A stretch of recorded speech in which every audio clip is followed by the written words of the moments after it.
Hello everyone, let's continue with the in the vocab। देखिए आपके ना पूरे हफ्ते भर का द इन द vocab है। चलिए शुरू करते हैं। सबसे पहला वर्ड है टेनेट। देखिए टेनेट का मतलब होता है सिद्धांत या अभिमत जिस पर अन्य सिद्धांत आधारित होना, उसे ही टेनेट कहा जाता है। यानी कि one of the principles or beliefs that a theory or larger set of beliefs is based on.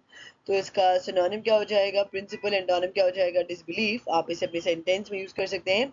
He refused to abide by one of the basic tenets of the fashion industry. The next one is optics। देखिए optics का मतलब होता है आपका perception, उसे optics कहा जाता है। यानी कि the optics of an action और event are the way it looks to people. तो इसका एंटोनिम क्या हो जाएगा? इग्नोरेंस। आप इसे अपने सेंटेंस में यूज कर सकते हैं। The optics of the situation are pretty bad. The next one is credibility. Credibility का मतलब होता है वो क्वालिटी जिसकी वजह से ना कोई किसी में ट्रस्ट करता है ना, विश्वास दिखाता है ना, उसे ही क्रेडिबिलिटी कहा जाता है। यानी कि the quality that somebody has that makes people believe और ट्रस्ट हिम और हर। तो इसका सिनोनिम क्या हो जाएगा? रिलायबिलिटी। एंटोनिम क्या हो जाएगा? इनक्रेडिबिलिटी। आप इसे अपने सेंटेंस में यूज कर सकते हैं। A mistake like that will do his credibility a lot of harm. The next one is rivalry। rivalry का मतलब होता है competition, प्रतिस्पर्धा, उसे ही rivalry कहा जाता है। तो इसका एंटोनिम क्या हो जाएगा? accord। आप इसे अपने सेंटेंस में यूज कर सकते हैं। He had a lot of rivalry with his brothers and sisters। The next allegation. देखिए एलिगेशन का मतलब होता है जब किसी के ऊपर ना इल्जाम लगाते हैं ना, बगैर किसी प्रूफ के, बगैर किसी एविडेंस के, उसे ही एलिगेशन कहा जाता है। यानी कि statement made without giving proof that someone has done something wrong और इलीगल। तो इसका सिनोनिम क्या हो जाएगा? एक्यूजेशन। आप इसे अपने सेंटेंस में यूज कर सकते हैं। Several of her patients have made allegations of professional misconduct against her. The next one is instance. Instance का मतलब होता है एग्जाम्पल, उदाहरण, मिसाल, उसे ही इंस्टेंस कहा जाता है। तो इसका सिनोनिम क्या हो जाएगा? इलस्ट्रेशन। आप इसे अपने सेंटेंस में यूज कर सकते हैं। This is just one instance of his repeated failure to do what he promised. The next one secular. देखिए सेक्युलर का मतलब होता है जो भी चीज ना धर्म से संबंधित नहीं है ना, उसे सेक्युलर कहा जाता है। यानी कि नॉट कंसर्न विद रिलीजन। तो इसका सिनोनिम क्या हो जाएगा? एथिस्टिक। एंटोनिम क्या हो जाएगा? रिलीजियस। आप इसे अपने सेंटेंस में यूज कर सकते हैं। Even the most secular people turn to the church after the hurricane destroyed most of the city. The next one is play second fiddle. देखिए प्ले सेकंड फिडल ना एक इडियम है। इसका मतलब होता है if you play second fiddle to someone, your position, यानी कि जो आपका पोजीशन है ना, वो कम इम्पोर्टेंट है as compared to the other, उसे ही प्ले सेकंड फिडल कहा जाता है। आप इसे अपने सेंटेंस में यूज कर सकते हैं। Marja is always in her sister's shadow playing second fiddle to her every time. The next one is vacate. Vacate का मतलब होता है कोई बिल्डिंग, कोई जगह, कोई सीट, कोई जॉब खाली कर देना ताकि वो किसी और के लिए अवेलेबल हो जाए, उसे ही वेकेट कहा जाता है। यानी कि to leave a building, a seat, a job etcetera so that it is available for somebody else. तो इसका सिनोनिम क्या हो जाएगा? इवैक्यूएट। एंटोनिम क्या हो जाएगा? फिल। आप इसे अपने सेंटेंस में यूज कर सकते हैं। Hotel guest are requested to vacate their rooms by noon. The next one is forefront. Forefront का मतलब होता है leading position or position at the front, उसे ही फोर फ्रंट कहा जाता है। यानी कि सबसे आगे की स्थिति। तो इसका सिनोनिम क्या हो जाएगा? वैनगार्ड। एंटोनिम क्या हो जाएगा? लास्ट और इंटीरियर। आप इसे अपने सेंटेंस में यूज कर सकते हैं। They are at the forefront of the campaign. The next stark. देखिए स्टार्क का मतलब होता है अगर दो चीजें ना स्टार्क कॉन्ट्रास्ट में एक दूसरे से, तो मतलब कि वो काफी ज्यादा अलग है और इतने अलग है ना कि वो दिखाई देता है, इट इज एविडेंट, उसे ही स्टार्क कहा जाता है। यानी कि if two things are in stark contrast to one another, they are very different from each other in a way that is very obvious. तो आप इसे अपने सेंटेंस में यूज कर सकते हैं। His actions were in stark contrast to his words. Next one is seek. Seek का मतलब होता है to try to find or get something, उसे ही सीक कहा जाता है। यानी कि कुछ ढूंढने या पाने की कोशिश करना, तलाश करना, उसे हम सीख कहते हैं। तो इसका सिनोनिम क्या हो जाएगा? परस्यू। एंटोनिम क्या हो जाएगा? इग्नोर। आप इसे अपने सेंटेंस में यूज कर सकते हैं। You should visit your doctor and seek his advice. Next one is federalism. देखिए फेडरलिज्म का मतलब होता है federalism is a system of government in which entities such as states और provinces share power with a national government, उसे ही federalism कहा जाता है। तो इसका सिनोनिम क्या हो जाएगा? यूनियनिज्म। एंटोनिम क्या हो जाएगा? Anti federalism. आप इसे अपने सेंटेंस में यूज कर सकते हैं। Since each territory would have separate laws, the new country's leaders realized that federalism allowed more control to the president. The next one is agenda. Agenda का मतलब होता है एक लिस्ट ऑफ मैटर जो कि डिस्कस करना है, जिसके साथ डील करना है, उसे एजेंडा कहा जाता है। यानी कि list of matters that need to be discussed or dealt with. तो इसका सिनोनिम क्या हो जाएगा? शेड्यूल और प्रोग्राम। आप इसे अपने सेंटेंस में यूज कर सकते हैं।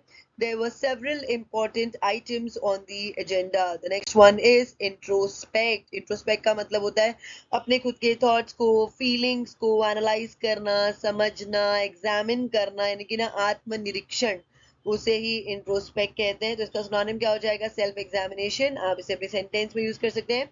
Sometimes we need to introspect about our own motives. The next one is vacillation. Vacillation का मतलब होता है कि जब कोई पर्सन अपना ओपिनियन ना कॉन्स्टेंटली चेंज करता रहता है ना बदलता रहता है तो उसे ही वैसिलेशन कहा जाता है, यानी कि अस्थिरता। तो इसका सिनोनिम क्या हो जाएगा? इनडिसिजन। एंटोनिम क्या हो जाएगा? फर्मनेस। आप इसे अपनी सेंटेंस में यूज कर सकते हैं। There were some doubts and vacillations on this issue within the party. The next one, rebellion. देखिए रेबेलियन का मतलब होता है an occasion when some of the people in a country try to change the government using violence, यानी कि राजद्रोह। हिंसा द्वारा देश में सत्ता परिवर्तन का प्रयास, उसे ही रेबेलियन कहा जाता है। तो इसका सिनोनिम क्या हो जाएगा? रिवोल्ट। एंटोनिम क्या हो जाएगा? हार्मनी। आप इसे अपनी सेंटेंस में यूज कर सकते हैं। The unfair tax law sparked a rebellion. The next one is mutiny. देखिए म्यूटिनी का मतलब होता है जब एक गवर्नमेंट में ना कुछ लोग या सोल्जर्स हो जाए या सेलर्स हो जाए, अगर वो ना मना कर दे ना जो भी उनके बॉस हैं उनकी बात मानने से ना, तो उसे म्यूटिनी कहा जाता है, यानी कि ना बगावत। तो इसका सिनोनिम क्या हो जाएगा? रिबेल। एंटोनिम क्या हो जाएगा? Counter insurgency. आप इसे अपनी सेंटेंस में यूज कर सकते हैं। The prisoners are planning a mutiny against the cruel guards who abuse them. The next one is feud. Feud का मतलब होता है खानदानी दुश्मनी, या तो कोई ऐसी दुश्मनी ना जो सालों से चलती आ रही है ना, उसे ही फ्यूड कहा जाता है। So angry and serious argument between two people or group that continues over a long period of time.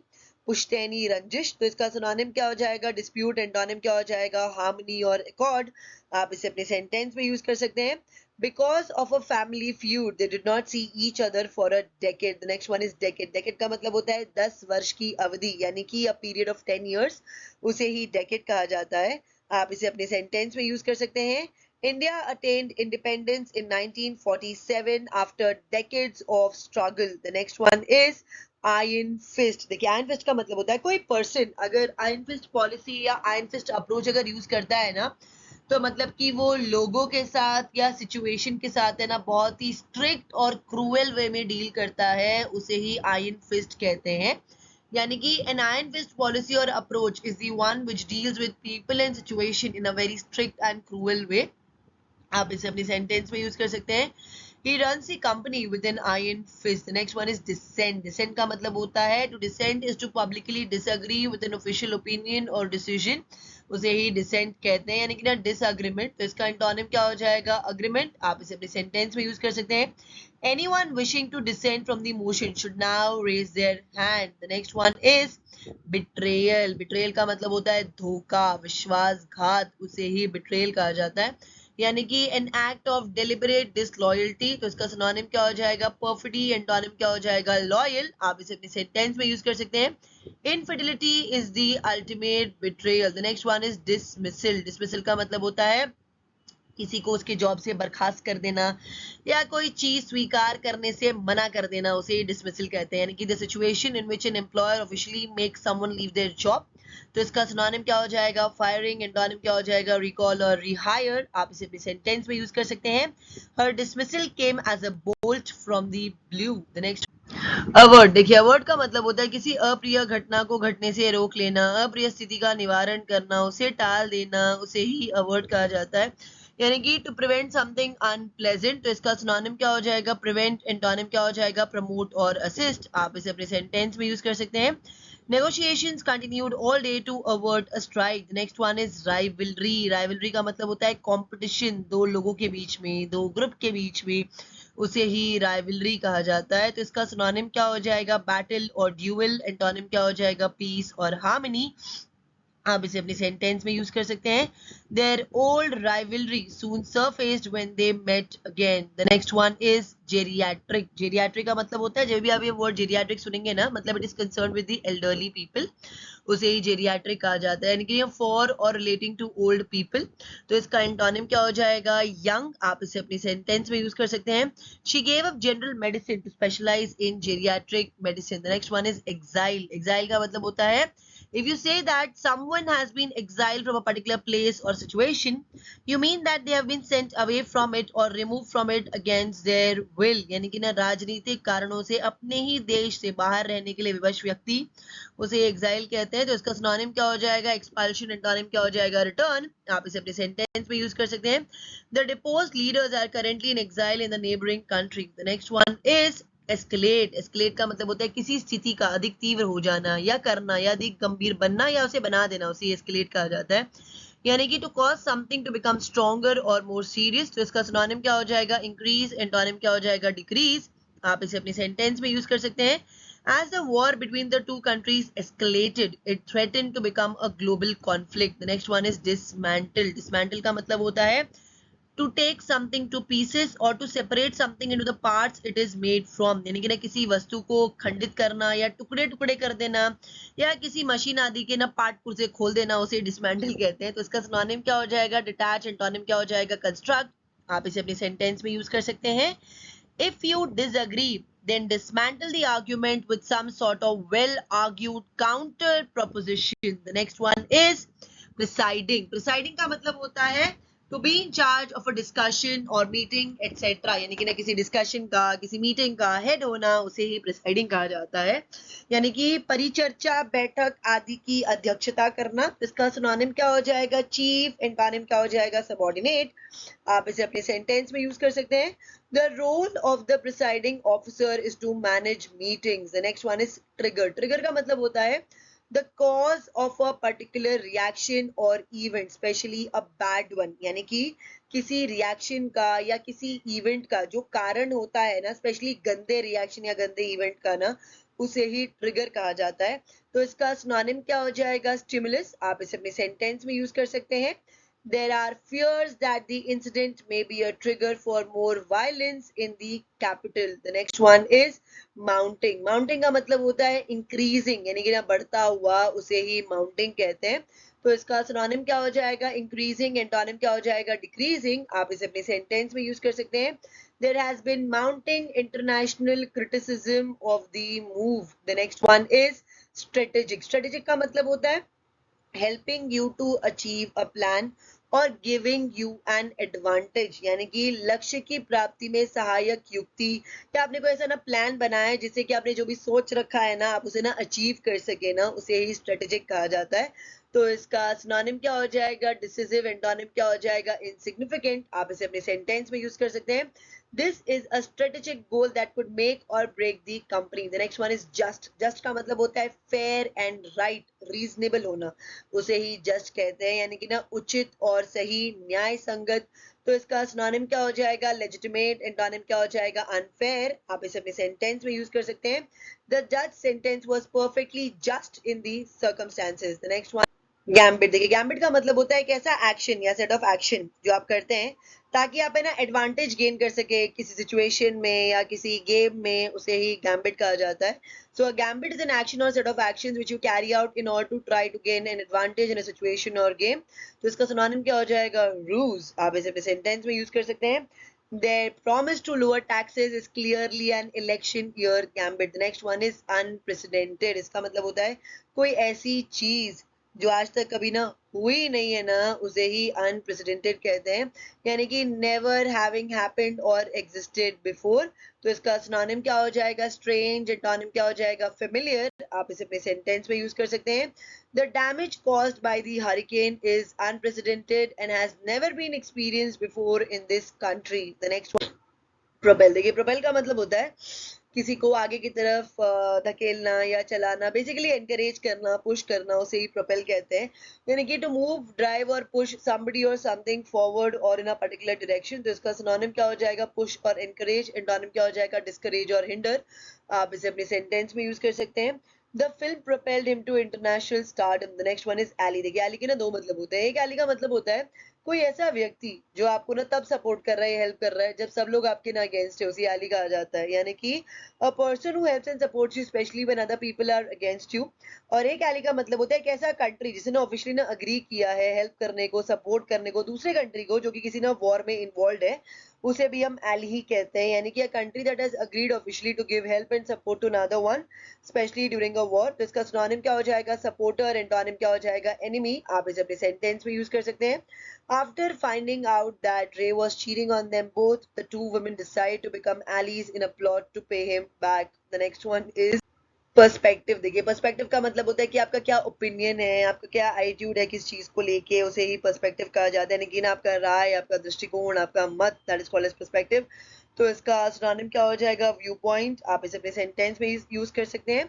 Try to see the issue from a different perspective. The next one is unmanned. देखिए unmanned का मतलब होता है अगर कोई machine, कोई vehicle या कोई प्लेस अगर अनमैन्ड है ना, तो वहां पे ना इंसान है नहीं, या तो इंसान की जरूरत नहीं है उसे कंट्रोल करने के लिए, उसे ऑपरेट करने के लिए, उसे ही अनमैन्ड कहा जाता है। यानी कि इफ अ मशीन, व्हीकल और place is unmanned, it does not have और need a person to control और ऑपरेट इट। तो इसका सिनोनिम क्या हो जाएगा? रिमोट कंट्रोल और पायलटलेस। आप इसे अपने सेंटेंस में यूज कर सकते हैं। Scientists say these unmanned flights can make important and exciting discoveries. The next indigenous. देखिए इंडिजीनियस का मतलब होता है स्वदेशी, स्थानीय, उसे ही इंडिजीनियस कहा जाता है। यानी कि इंडिजीनियस पीपल और things belong to the country in which they are found rather than coming there और being brought there from other country, उसे हम कहते हैं इंडिजीनियस। तो इसका सिनोनिम क्या हो जाएगा? नेटिव। एंटोनिम क्या हो जाएगा? फॉरेन। आप इसे अपने सेंटेंस में यूज कर सकते हैं। Kangaroos are indigenous to Australia. The next one is shelf. देखिए शेल्फ का मतलब होता है to decide not to continue with a plan etc either for a short time or permanently। यानी कि अगर आपने डिसाइड कर लिया है कोई प्लान के लिए या किसी चीज के लिए, फिलहाल के लिए उसको रोक देना या परमानेंटली उसको बंद कर देना ना, तो उसे ही शेल्फ कहा जाता है। यानी कि योजना आदि को स्थगित करना। तो इसका सिनोनिम क्या हो जाएगा? डिफर्ड। एंटोनिम क्या हो जाएगा? एक्टेड। आप इसे अपने सेंटेंस में यूज कर सकते हैं। Let's shelf the project for now. The next one is wean. Wean का मतलब होता है, सी, to wean yourself from something is to gradually eliminate that thing from your life। यानी कि wean का मतलब होता है जब आप किसी चीज को ना अपने लाइफ से ग्रेजुअली ना निकालने लग जाते हैं ना, धीरे धीरे करके ना, उसे ही wean कहा जाता है। देखिए एक wean का मतलब ना ये भी होता है जब जो मम्मियाँ होती है ना, जब उनको अपने बच्चे को अगर ना दूध पिलाने का आदत अगर छुड़ाना होता है, खुद का दूध पिलाने का आदत ना, तो उसे भी हम वीन ही कहते हैं। तो उसका सिनोनिम क्या हो जाएगा? डिस्करेज और रिमूव। एंटोनिम क्या हो जाएगा? अकस्टम। आप इसे अपनी सेंटेंस में यूज कर सकते हैं। You must wean yourself from smoking. The next one is sovereignty. Sovereignty का मतलब होता है the power that a country has to control its own government, उसे ही सोवरेनिटी कहा जाता है। यानी कि राष्ट्र की स्वयं अपना शासन चलाने की शक्ति। तो इसका सिनोनिम क्या हो जाएगा? इंडिपेंडेंट। एंटोनिम क्या हो जाएगा? डिपेंडेंट। आप इसे अपने सेंटेंस में यूज कर सकते हैं। Talks are being held about who should have sovereignty over the island. The next one is embrace. देखिए एम्ब्रेस का मतलब होता है किसी चीज को बहुत प्यार से, बहुत प्रेम से एक्सेप्ट करना, खुशी से एक्सेप्ट करना ना, उसे ही एम्ब्रेस कहा जाता है। यानी कि टू एक्सेप्ट समथिंग एंथुजियास्टिकली। तो इसका सिनोनिम क्या हो जाएगा? वेलकम। एंटोनिम क्या हो जाएगा? रिफ्यूज। आप इसे अपने सेंटेंस में यूज कर सकते हैं। James tried to embrace the idea that his wife wanted a divorce, but he still had a hard time accepting it. The next one is comprehensive। comprehensive का मतलब होता है including everything और nearly everything that is connected with a particular subject। यानी कि एक subject से जितनी भी चीजें रिलेटेड है वो सब चीज को इंक्लूड करना या ऑलमोस्ट सभी चीजों को इंक्लूड करना ना, उसे ही कॉम्प्रिहेंसिव कहा जाता है। यानी कि विषय विशेष से जुड़ी सभी पक्षों सहित और व्यापक, उसे ही कॉम्प्रिहेंसिव कहते हैं। तो इसका सिनोनिम क्या हो जाएगा? इंक्लूसिव। एंटोनिम क्या हो जाएगा? एक्सक्लूसिव। आप इसे अपने सेंटेंस में यूज कर सकते हैं। For comprehensive medical care, one should contact a general practitioner rather than a specialist. The next one is Cognizant. Cognizant का मतलब होता है अवेयर होना, जानकार होना, अवगत होना, उसे ही कॉग्निजेंट कहा जाता है। अगली बार अवेयर की जगह पर आप कॉग्निजेंट यूज करिएगा। तो इसका सिनोनिम क्या हो जाएगा? विजिलेंट। एंटोनिम क्या हो जाएगा? अनअवेयर। आप इसे अपने सेंटेंस में यूज कर सकते हैं। After losing his job, Walter knew he had to be cognizant of his financial situation and not spend money unnecessarily. The next one is autonomy। autonomy का मतलब होता है स्वशासन, उसे ही autonomy कहा जाता है। यानी कि the right of a person, an organization, a region, etc. to govern or control his her its own affairs, उसे हम ऑटोनॉमी कहते हैं। तो इसका सिनोनिम क्या हो जाएगा? Self governing. एंटोनिम क्या हो जाएगा? डिपेंडेंट। आप इसे अपने सेंटेंस में यूज कर सकते हैं। Having autonomy gives you the right to live your life without consulting others. Next one is prominence. Prominence का मतलब होता है, सी, if someone or something is in a position of prominence, they are well known and important। यानी कि कोई चीज अगर prominent है तो वो सब लोग उस चीज को जानते हैं, तो वो बहुत ज्यादा इंपॉर्टेंट है, उसे प्रोमिनेंस कहा जाता है, यानी कि प्रमुखता। तो इसका सिनोनिम क्या हो जाएगा? फेमस। एंटोनिम क्या हो जाएगा? अननोन। आप इसे अपने सेंटेंस में यूज कर सकते हैं। He came to prominence during the last World Cup. The next one is in tandem. In tandem ये एक idiom है, इसका मतलब होता है at the same time, उसे ही in tandem कहा जाता है। आप इसे अपने सेंटेंस में यूज कर सकते हैं। The heart and lungs will be transplanted in tandem. The next one is maiden. Maiden का मतलब होता है being the first of its type. उसे ही maiden कहा जाता है, यानी कि ना प्रथम। तो इसका सिनोनिम क्या हो जाएगा? Inaugural. एंटोनिम क्या हो जाएगा? Last. आप इसे अपने सेंटेंस में यूज कर सकते हैं।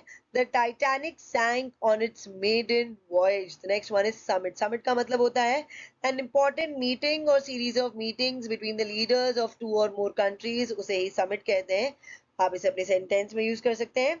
The leaders are preparing for a head-on clash at the summit. The next one is perception. Perception का मतलब होता है किसी चीज को लेके आपका क्या दृष्टिकोण है, राय है, मत है, यानी कि आपका एटीट्यूड या आपका ओपिनियन किस चीज को लेके, उसे ही परसेप्शन कहा जाता है। यानी कि a particular way of looking at और understanding something or an opinion is called as perception. तो इसका सिनोनिम क्या हो जाएगा? इनसाइट। एंटोनिम क्या हो जाएगा? स्टुपिडिटी। आप इसे अपने सेंटेंस में यूज कर सकते हैं।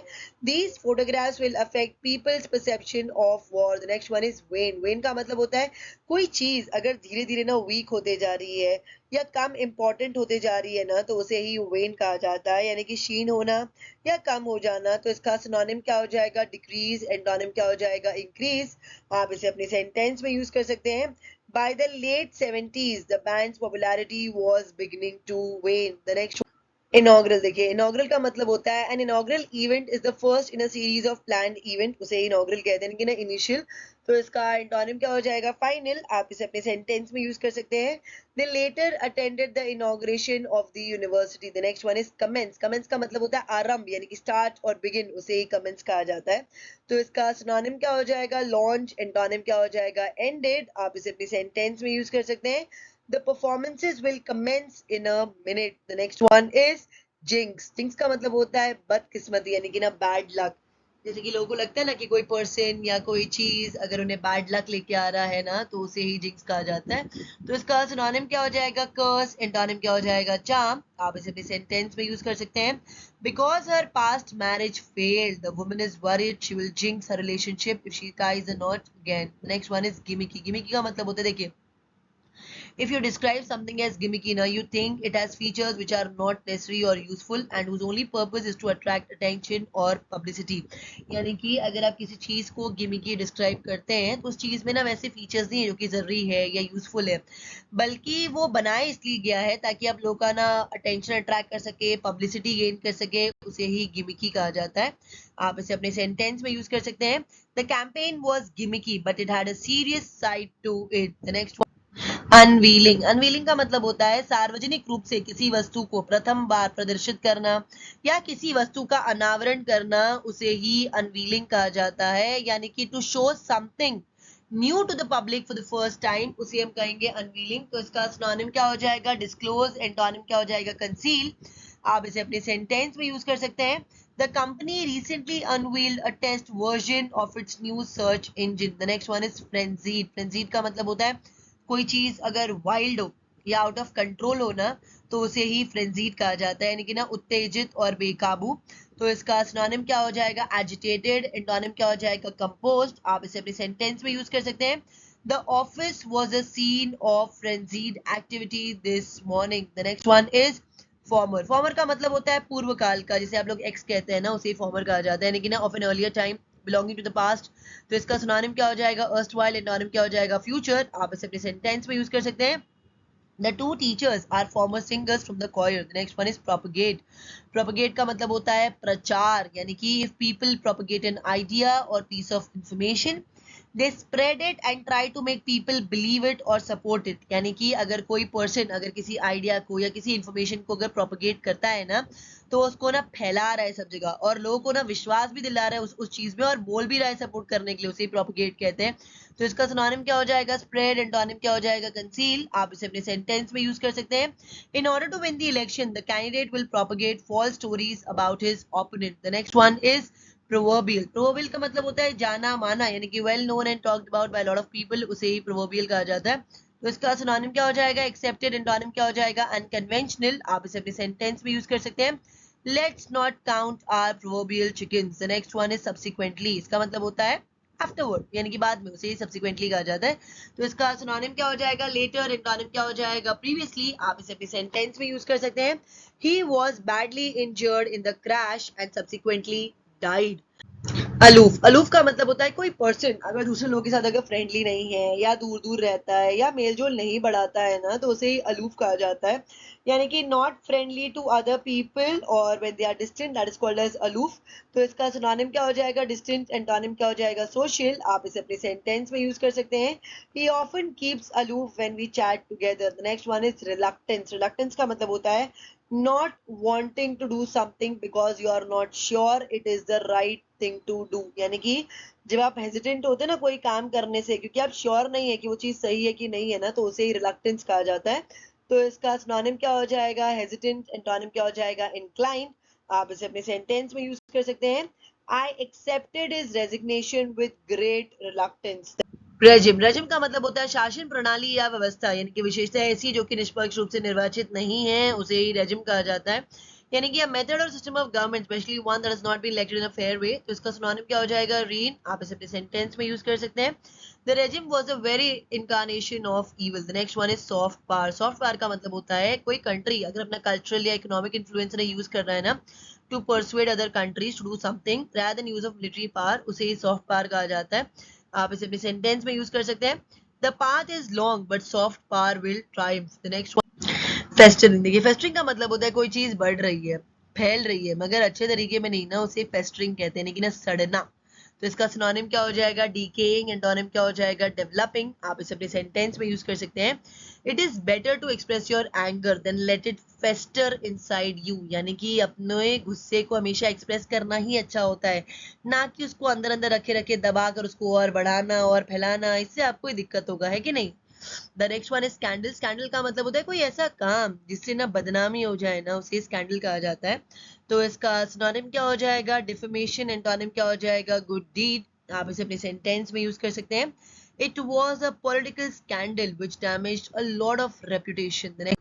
वायर टैपिंग, वायर टैपिंग का मतलब होता है किसी का टेलीफोनिक कॉन्वर्जेशन सुनना, यानी कि कोई फोन पे क्या बात कर रहा है ना वो सुनना सीक्रेटली, कोई तार जोड़ के या कोई मशीन लगा के, उसे ही वायर टैपिंग कहा जाता है, यानी कि to secretly listen to people by connecting a listening device to their telephone और to attach a listening device to a telephone for this purpose, that is called as wire tapping. आप इसे अपने sentence में use कर सकते हैं, the police chief was accused of illegally wiretapping politicians, government officials and journalists। The next one is migrant।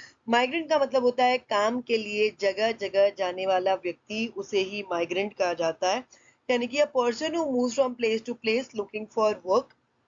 तो इसका synonym क्या हो जाएगा, इमिग्रेंट, एंटोनिम क्या हो जाएगा, नेटिव। आप इसे अपने सेंटेंस में यूज कर सकते हैं, the cities are full of migrants looking for work. The next one is perception, perception का मतलब होता है आपका राय, आपका मत, किसी चीज को देखने का आपका ना एटीट्यूड, उसे ही परसेप्शन कहा जाता है, यानी कि a particular way of looking at और understanding something, your opinion, that is called as perception.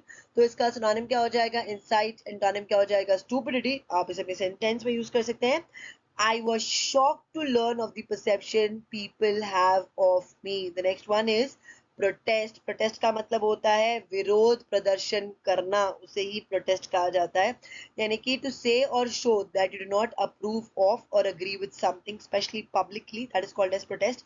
तो इसका सिनोनिम क्या हो जाएगा, objection, एंटोनिम क्या हो जाएगा, approval। आप इसे अपने सेंटेंस में यूज कर सकते हैं, conservation groups have united in protest against the planned new road। The next one is resounding victory। resounding victory का मतलब होता है a very great success, उसे ही resounding victory कहा जाता है। आप इसे अपने सेंटेंस में यूज कर सकते हैं, the scheme enjoyed a resounding victory। The next one is conservative।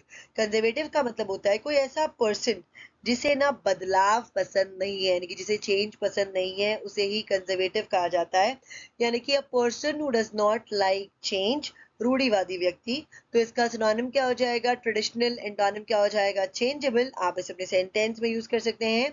He has a very conservative approach to management. The next one is endorsed. Endorsed का मतलब होता है किसी योजना, घोषणा, निर्णय आदि का सार्वजनिक तौर पर समर्थन करना ना, उसे ही एंडोर्स कहा जाता है। यानी कि to say publicly that you give official support और agreement to a plan, statement, decision etcetera. तो इसका सिनोनिम क्या हो जाएगा? सपोर्ट। एंटोनिम क्या हो जाएगा? अपोज। आप इसे अपने सेंटेंस में यूज कर सकते हैं। आई certainly don't endorse her views. The next one is Spartan. Spartan का मतलब होता है कोई चीज अगर बहुत ज्यादा सिंपल है और बिल्कुल भी कंफर्टेबल नहीं है ना, तो उसे ही स्पार्टन कहा जाता है। यानी कि बहुत सादा और सुख साधन रहित, उसे हम कहते हैं स्पार्टन। तो इसका सिनोनिम क्या हो जाएगा? सिंपल। एंटोनिम क्या हो जाएगा? लग्जरियस। आप इसे अपने सेंटेंस में यूज कर सकते हैं। They lead a Spartan life with very few comforts and no luxuries. The next one is fascist. Fascist का मतलब होता है a way of organizing a society in which a government ruled by a dictator controls the lives of the people and in which people are not allowed to disagree with the government, यानी कि ना तानाशाही, उसे ही fascist कहा जाता है। तो इसका सिनोनिम क्या हो जाएगा? डिक्टेटरशिप। एंटोनिम क्या हो जाएगा? डेमोक्रेसी। आप इसे अपने सेंटेंस में यूज कर सकते हैं। The fascist regime has taken over the area and is ruling the city with an iron fist. The next dented. Dented का मतलब होता है if you dent someone's confidence और pride you make them feel less confident और proud. तो इसका synonym क्या हो जाएगा? हॉलो। एंटोनिम क्या हो जाएगा? डिस्टेंडेड। आप इसे अपने सेंटेंस में यूज कर सकते हैं। His confidence was badly dented when he didn't get the job. The next one is acute. Acute का मतलब होता है कोई चीज अगर बहुत ज्यादा सीरियस हो or very great, that is called as acute, यानी कि ना बहुत गंभीर या बहुत अधिक। तो इसका सिनोनिम क्या हो जाएगा? इंटेंस। एंटोनिम क्या हो जाएगा? मॉडरेट। आप इसे अपने सेंटेंस में यूज कर सकते हैं। The problem of poverty is particularly acute in rural areas. The next one is debt. Debt का मतलब होता है कर्ज, ऋण, उसे ही debt कहा जाता है। यानी कि an amount of money that you owe to somebody। तो इसका synonym क्या हो जाएगा? liability। एंटोनिम क्या हो जाएगा? asset। आप इसे अपने सेंटेंस में यूज कर सकते हैं। He filed for bankruptcy when his debts exceeded his assets. The next one is brink. Brink का मतलब होता है the edge of a cliff or other high area और the point eight which something good और bad will happen, उसे ही brink कहा जाता है। यानी कि आपने ना कोई क्लिफ देखा होगा, कोई माउंटेन देखा होगा, तो उसका जो एकदम एज होता है ना जहां से इंसान गिर सकता है, उसे ब्रिंक कहते हैं। या तो कोई ऐसा पॉइंट जहां से कुछ अच्छा या कुछ बुरा होने वाला होता है, उसे ब्रिंक कहा जाता है। तो इसका सिनोनिम क्या हो जाएगा? वर्ज। एंटोनिम क्या हो जाएगा? मिडिल। आप इसे अपने सेंटेंस में यूज कर सकते हैं। The company was on the brink of collapse. The next one is avert. Avert का मतलब होता है किसी अप्रिय घटना को घटने से रोक लेना, अप्रिय स्थिति का निवारण करना, उसे टालना, उसे ही अवर्ट कहा जाता है।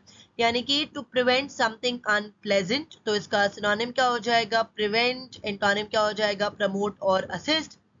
आप इसे अपनी सेंटेंस में यूज कर सकते हैं। Negotiations continued all day to avert a strike. The next one is blended. Blended का मतलब होता है कोई चीज अगर बहुत अच्छे से अगर मिल जाता है ना, तो उसे blended कहते हैं। यानी कि to combine with something in an attractive or suitable way। तो इसका synonym क्या हो जाएगा? combine। एंटोनिम क्या हो जाएगा? unmix। आप इसे अपने सेंटेंस में यूज कर सकते हैं। I plan on breaking up with my girlfriend because our views on important issues do not blend well together. The next one, asylum. Asylum का मतलब होता है protection that a country gives to the people who have left their own country, usually because they were in danger for political reason। यानी कि किसी राज्य या देश द्वारा अन्य देश के नागरिक को दी गई शरण, विशेषतः राजनीतिक कारणों से, उसे ही asylum कहा जाता है। आप इसे अपनी सेंटेंस में यूज कर सकते हैं। Refugees were seeking political asylum in Britain. The next one is realm. Realm का मतलब होता है an area of activity, knowledge और interest, उसे ही realm कहा जाता है। यानी कि कार्य, रुचि आदि का क्षेत्र। तो इसका सिनोनिम क्या हो जाएगा? ambit। आप इसे अपने सेंटेंस में यूज कर सकते हैं। Her interests are in the realm of practical politics. The next one is forethought. Forethought का मतलब होता है भविष्य के विषय में सावधानी से सोच विचार या अपेक्षित तैयारी, उसे ही फोरथॉट कहा जाता है। यानी कि केयरफुल थॉट अबाउट और प्रिपरेशन फॉर द फ्यूचर। तो इसका सिनोनिम क्या हो जाएगा? प्रोविडेंस। एंटोनिम क्या हो जाएगा? हिंडसाइट। आप इसे अपनी सेंटेंस में यूज कर सकते हैं। In an unusual show of forethought the city had set up a network of well supplied emergency shelters to accommodate victims of the hurricane. The next one is tenuous. Tenuous का मतलब होता है कोई चीज अगर बहुत ज्यादा weak है, अनसर्टेन है, यानी कि बहुत कमजोर है या अनिश्चित है ना, तो उसे ही टेन्यूस कहा जाता है. तो इसका सिनोनिम क्या हो जाएगा? फ्रेजाइल. एंटोनिम क्या हो जाएगा? फर्म. आप इसे अपने सेंटेंस में यूज कर सकते हैं. The countries formed a tenuous political alliance. The next one is grasp. Grasp का मतलब होता है व्यक्ति या वस्तु को एकाएक कसकर पकड़ लेना, उसे ही ग्रास्प कहते हैं. यानी कि to take hold of somebody और समथिंग सडनली एंड फर्मली. तो इसका सिनोनिम क्या हो जाएगा? होल्ड. एंटोनिम क्या हो जाएगा? रिलीज. आप इसे अपने सेंटेंस में यूज कर सकते हैं. रोजी suddenly grasp my hand. The next one is president. President का मतलब होता है an official action or decision that has happened in the past and that is considered as an example or rule to follow in the same situation later, उसे ही president कहते हैं. तो इसका synonym क्या हो जाएगा? प्रीवियस. एंटोनिम क्या हो जाएगा? फॉलोइंग. आप इसे अपने सेंटेंस में यूज कर सकते हैं. Some politicians fear that agreeing to the concession would set a dangerous precedent. The next one is abeyance. abeyance का मतलब होता है An abeyance is a temporary halt to something, यानी कि ना किसी चीज पे तत्काल ठहराव लाना, सस्पेंड कर देना, सस्पेंशन, उसे abeyance कहा जाता है. तो इसका सिनोनिम क्या हो जाएगा? सस्पेंशन. एंटोनिम क्या हो जाएगा? रिवाइवल. आप इसे अपने सेंटेंस में यूज कर सकते हैं. Any proposed abeyance of the bylaws must be approved by the entire committee. The next one is stint. Stint का मतलब होता है किसी काम को करने में लगी निश्चित अवधि, उसे ही स्टिंट कहा जाता है, यानी कि tenure. So a fixed period of time that is spent doing something. आप इसे अपने सेंटेंस में यूज कर सकते हैं. He has just finished a stint of compulsory military service. The next one is drastic. Drastic का मतलब होता है extreme and having a sudden very strong effect, उसे ही drastic कहा जाता है, लेकिन अत्यधिक और भरपूर असरदार, उग्र, प्रचंड. तो इसका सिनोनिम क्या हो जाएगा? dire. एंटोनिम क्या हो जाएगा? mild. आप इसे अपने सेंटेंस में यूज कर सकते हैं. Many employees have had to take drastic cuts in pay. The next one is abide. Abide का मतलब होता है पालन करना, यानी कि accept और act in accordance with a rule, decision और recommendation, उसे ही abide कहा जाता है. तो इसका सिनोनिम क्या हो जाएगा? obey. एंटोनिम क्या हो जाएगा? disobey. आप इसे अपनी सेंटेंस में यूज कर सकते हैं. You must abide by what you have said. The next one is invoke. Invoke का मतलब होता है किसी कार्य के समर्थन में नियम, कानून आदि का प्रयोग करना, उसे ही इन्वोक कहा जाता है. यानी कि टू मेंशन और use a law, rule etcetera as a reason for doing something. तो इसका सिनोनिम क्या हो जाएगा? क्रिएट. एंटोनिम क्या हो जाएगा? रिस्ट्रिक्ट. आप इसे अपने सेंटेंस में यूज कर सकते हैं. We should be prepared for the possibility that any solution may invoke another set of problems. The next one is prowess. Prowess का मतलब होता है great skill at doing something, यानी कि ना किसी कार्य को करने में जो कौशल होता है ना, या प्रवीणता होती है ना, विशिष्ट प्रवीणता, उसे ही प्रोविस कहा जाता है. तो इसका सिनोनिम क्या हो जाएगा? एड्रॉइटनेस. एंटोनिम क्या हो जाएगा? वीकनेस. आप इसे अपने सेंटेंस में यूज कर सकते हैं. He was famous for his prowess as an athlete. The next one is discretion. Discretion का मतलब होता है the freedom and power to make decision by yourself, यानी कि निर्णय लेने की स्वतंत्रता एवं क्षमता, उसे डिस्क्रिशन कहते हैं. और एक डिस्क्रिशन का मतलब होता है कुछ कहने या करते हुए सावधान रहना, ताकि किसी को किसी प्रकार की कठिनाई न हो. समझदारी दिखाना, बुद्धिमानी दिखाना, उसे भी हम डिस्क्रिशन ही कहते हैं. यानी कि care in what you say and do so as to not cause embarrassment और डिफिकल्टी फॉर समबडी. तो इसका सिनोनिम क्या हो जाएगा? विजडम. एंटोनिम क्या हो जाएगा? स्टूपिडिटी. आप इसे अपने सेंटेंस में यूज कर सकते हैं. Since there is a storm overhead, the pilot will depart the airport at his own discretion. The next one is allegation. Allegation का मतलब होता है किसी के ऊपर इल्जाम लगाना बगैर किसी प्रूफ के, उसे ही allegation कहा जाता है. यानी कि a statement made without giving proof that someone has done something wrong or illegal. तो इसका सिनोनिम क्या हो जाएगा? accusation. आप इसे अपने सेंटेंस में यूज कर सकते हैं. Several of her patients have made allegations of professional misconduct against her. Domain. Domain का मतलब होता है ज्ञान या कार्य का क्षेत्र, उसे ही डोमेन कहा जाता है. यानी कि एन एरिया ऑफ नॉलेज और activity that is called as domain. तो इसका सिनोनिम क्या हो जाएगा? रेल्म. आप इसे अपनी सेंटेंस में यूज कर सकते हैं. I don't do any gardening. That's my wife's domain. The next one is unilaterally. Unilaterally का मतलब होता है Doing something unilaterally means it is done without the agreement or participation of other people it might affect, यानी कि एक पक्षीय रूप से या एक तरफा तौर पर उसे ही यूनिलैटरली कहा जाता है। तो इसका सिनोनिम क्या हो जाएगा, सेपरेटली, एंटोनिम क्या हो जाएगा, जॉइंटली। आप इसे अपने सेंटेंस में यूज कर सकते हैं। Employers can not unilaterally change your contract terms. The next one is unheeded. Unheeded का मतलब होता है हर्ड और नोटिस्ड बट डिसरिगार्डेड, यानी कि ना सुन के अनसुना कर देना, देख के अनदेखा कर देना, ध्यान नहीं देना, ठीक है, उसे अनहीडेड कहा जाता है कि ना असावधान। तो इसका सिनोनिम क्या हो जाएगा, इग्नोर्ड। एंटोनिम क्या हो जाएगा, हीडेड और नोटेड। आप इसे अपने सेंटेंस में यूज कर सकते हैं।